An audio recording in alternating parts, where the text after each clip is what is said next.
muamalah kita sebagai muamalah sesama muslim. Tidak boleh jadi perangi, tidak boleh jadi bunuh.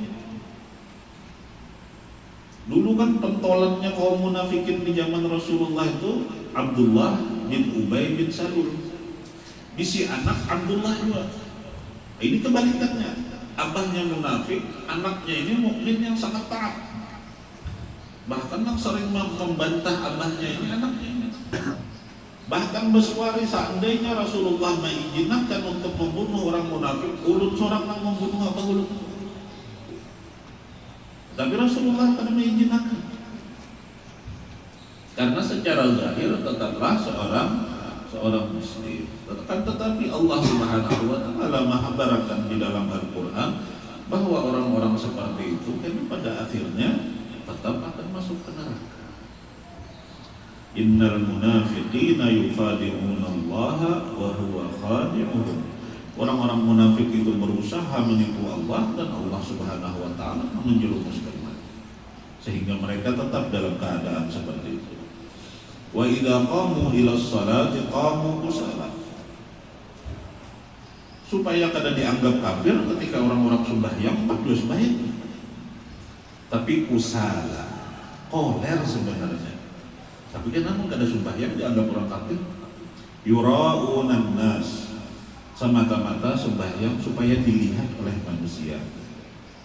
Wala yadhkurunallaha illa qalila.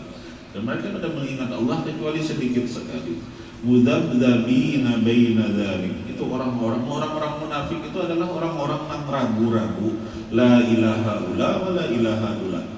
Dan disuruh beriman sebagai dengan iman yang sebenar-benarnya kada hakun, tapi kada hakun juga dinilai sebagai orang kafir. Pada akhirnya innal munafiqina fid darkil asfali minan nari wa lan tajida lahum nasira. Orang-orang munafik itu akan ditempatkan Allah di lapisan yang paling bawah daripada api neraka. Wa lan tajida lahum nasira, dan engkau tidak akan mendapatkan penolong bagi mereka. Jadi dari situ ulama merumuskan kaidah nahnu nahkumu bizzawahir wallahu yatawallas sarair. Kita hanya menghakimi, menghukumi seseorang berdasarkan apa yang kita lihat secara zahirnya. Secara zahirnya ini bersyahadat, maka kita menghukumnya sebagai muslim. Adapun urusan hatinya itu urusan daripada Allah Subhanahu. Nah, syahadat inilah yang mengeluarkan seseorang yang asalnya itu belum muslim lalu menjadi muslim dan menghapus segala dosa yang diperbuatnya sebelumnya Islam.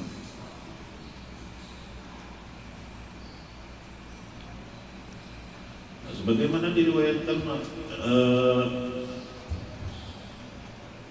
daripada baginda Rasulullah sallallahu alaihi wasallam, man qala la ilaha illallah mukhlishan dakhala al-jannah. Barang siapa yang mengikrarkan bahwasanya tiada Tuhan selain Allah, maka pasti masuk surga. Itu fondasi yang paling pokok. Rukun yang kedua setelah fondasi maka harus ada tiham.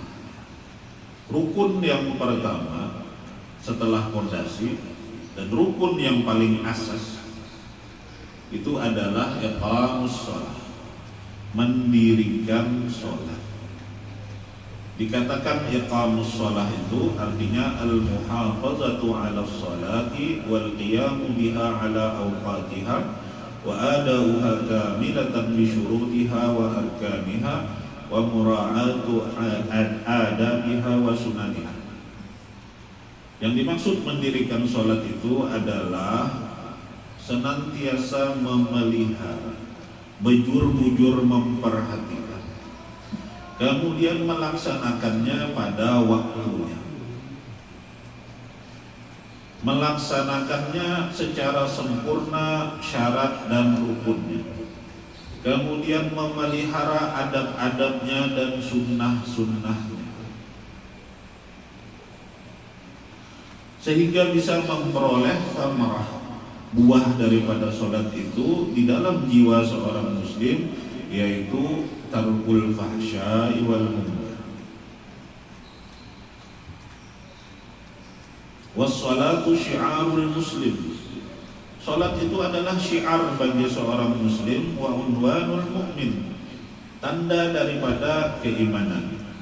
Qala sallallahu alaihi wasallam, baginda Rasulullah sallallahu alaihi wasallam bersabda, bainar rajuli wa bainas syirki wal kufri tarkus shalah.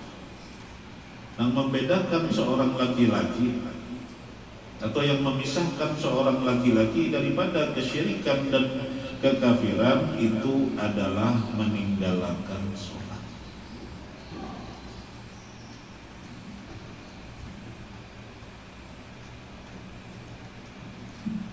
Dalam salah satu hadis baginda Rasulullah sallallahu alaihi wasallam bersabda, awwalu ma yuhasabu bihil 'abdu yaumal qiyamati as-shalah. Urusan pertama yang akan dihisab Allah daripada seorang hamba itu adalah urusan sembahyang. Apabila bagus, maka insya Allah urusan-urusan lain yang berkaitan dengan Allah Ta'ala akan dinilai bagus. Tapi apabila sholatnya aja sudah rusak, sudah kada baik, kada mengaruan, maka amal-amal lain pun kada mau menolong, maka akan bernilai kada bagus. Maka perhatikan bujur-bujur, ulun mewasiati diri ulun pribadi dan kita seberata. Perhatikan bujur-bujur masalah sholat. Sholat kita, sholat pasangan hidup kita, dan juga sholat anak-anak kita.